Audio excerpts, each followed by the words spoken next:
On the second floor of the hotel, Supervisor Bob Vinson was on his night shift when he suddenly noticed a strange-looking machine at the far end of the corridor, a machine that hadn't been there just a short while ago. This floor was reserved for hotel employees, and at this late hour, the sight of such an unusual device made the supervisor feel that something was definitely wrong. It was a metallic box with a smaller box attached on top, and the front side looked like some kind of control panel. The panel had a total of 28 switches, each marked with a number. All the switches were turned down except for switch number 23. It was 6:30 a.m., and this incident took place at Nevada's Harvey's Lake Tahoe Hotel and Casino, a place that, within the next 24 hours, was going to make national headlines. For Bob Vinson, the strange machine wasn't the only thing that puzzled him. He had been on duty almost the entire night, yet he hadn't heard a single sound of anyone placing or moving a machine in that corridor. Whoever had placed the machine there had set it on top of 4 wooden blocks. The blocks had sunk slightly into the carpet of the corridor, which indicated that the machine was quite heavy. What made the incident even stranger was that the locks of the nearby doors had been jammed with superglue, rendering them completely useless. While Bob Vinson was still trying to make sense of the situation, he noticed an envelope lying right next to the machine. On it was written, "To the Harvey's management." Viewers, at Harvey's Lake Tahoe in the American state of Nevada, there is a well-known casino and hotel. At the time we are talking about, it was an 11-story building that contained 197 rooms. On the building's second floor, when Bob Vinson found an envelope, he ran to call security. Later, the police and the fire department were also called. At first, no one had the courage to pick up and open the envelope because everyone suspected it might be some kind of trap. Later, using a broom handle, they shook it to check and then opened it. Inside the envelope, they found a document of 3 pages typed on a typewriter. At the top, there was a headline that read, "Warning for Hotel Management and Bob Skewered." Under the headline, it said that no attempt should be made to move this bomb because there is a mechanism under it such that, if it is even slightly moved, it will detonate in a fraction of a second. The letter also warned not to pour water or gas into it because there are float switches underneath. If that is done, the air pressure inside the machine will increase and it will explode. The screw on the top of the machine is also connected to the trigger. Therefore, even turning the screw 25% would cause it to explode. In simple words, the letter said the bomb was so delicate that even a small movement could detonate it, at least according to what was written in the letter. At that time, there were about 600 guests sleeping in their rooms. The police first evacuated the hotel and ordered everyone to go to the parking lot. After that, the bomb squad was called, and they first carefully inspected the machine. It was a box made from roughly half-inch steel plate, welded together with great care. Where there were any bumps or imperfections, they had welded on patches like those used in car bodies to make it straight. Bubble levels were attached to all 4 sides of the box, installed so the machine would remain perfectly level. All these things indicated that what the letter claimed was true. The letter went on to say that the bomb could not be disabled by any means, not even by the person who made it. It contained an automatic timer set to detonate itself within the next 24 hours. The only possible action, the letter claimed, was to pick it up and move it to a safe location. And even that could only be done if hotel management followed the instructions written in the letter. Law enforcement agencies and the bomb squad, judging by the device's sensitivity, did not take any steps that might risk causing it to explode. First, they tried to find any fingerprints on the box but found nothing. Then they photographed it from every angle and X-rayed it with a special X-ray machine so they could determine whether there was actually something inside or whether it was just a hoax. While the X-ray film was being developed, they placed a stethoscope on the box's body and listened carefully.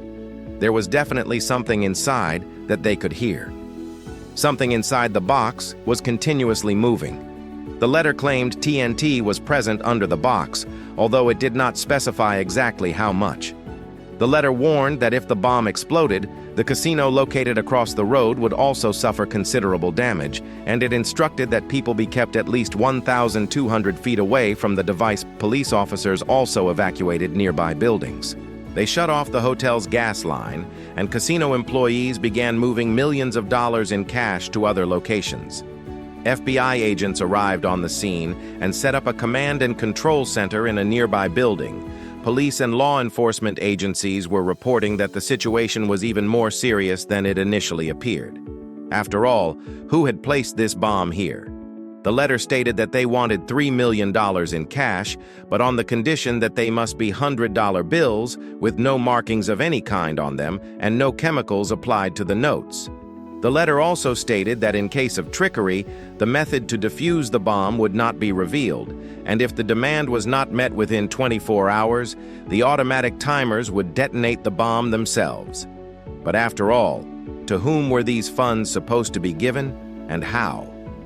When the developed X-ray film returned from the lab, the blurry black and white image at least to some extent supported the claims made in the threatening letter. The small control box mounted on top of the machine was shown in the X-ray to have wires actually connected to its screws. Exactly as mentioned in the letter inside the box, there was a straight tube that could possibly be a tilt sensor, and a float valve was also clearly visible. Apart from that, the lower part of the box was filled with various cylinders. What those cylinders contained, the police officers at that time had no idea. One thing was certain: the person who wrote the letter was not playing a prank. The machine was indeed a real bomb. Slowly, the 24-hour deadline was running out.